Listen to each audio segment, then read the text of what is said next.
Okay, good afternoon everyone. We are going to create our terminal examination in MAPIT 10 answer sheet. So, ito po gagawin natin. Una, add new. Tapos, ang roll digit, number natin ay 3 digits lamang. Exam sets is 1 only.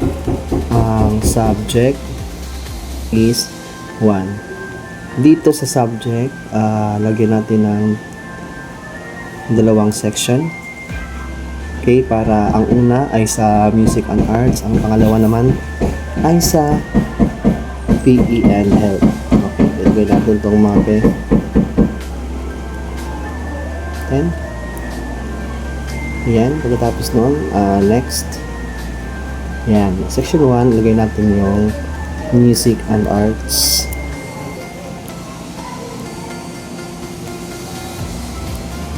At pangalawang section naman, ilagay natin ang physical education.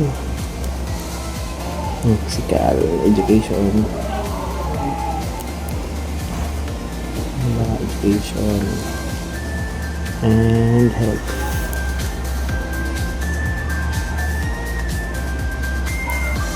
Hindi kaya ay PE and health na lang. PE and health. Okay. Dito po sa una, ang questions natin is 25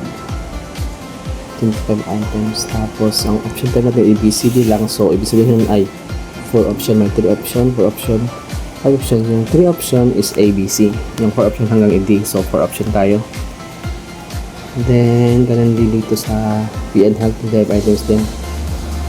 25 items. Tapos, ang option is 4 option. Tapos, next. Ayan. So, yan ang magiging itsura ng ating answer sheet. Okay, save na natin. Class name. Nagawin natin sa... Kasi itong nakalagay dito yung dati kong last school year to. So, nilagay ito ng bago. 10 space. Lagyan tayo ng space. Nasaan na? Nawala. 10 space nitrogen.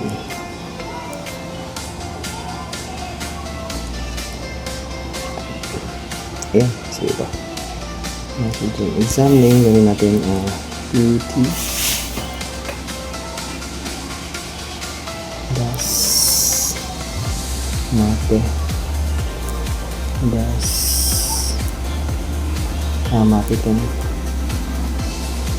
guys, para sa nitrogen PT1 T1 na lang. Term 1, ang date natin ay sa August 28. Yan, okay. Yan po.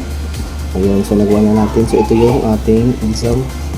The next na gagawin natin ay ilalagay ang mga answers key. Ito, answer key. Ayan, so itatap lang natin ang mga letter ng correct answer ng bawat item. So italago ko muna to ha.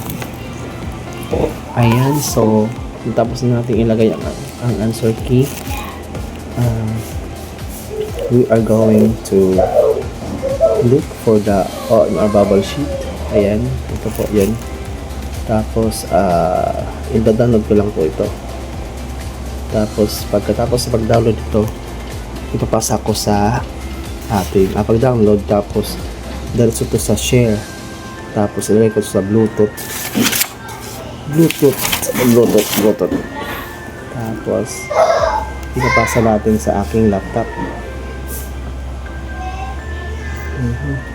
Laptop.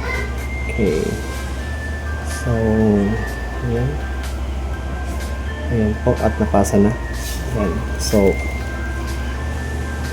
kapag napasa na natin, copy paste na lang natin sa documents. Okay, that's all for today. Goodbye.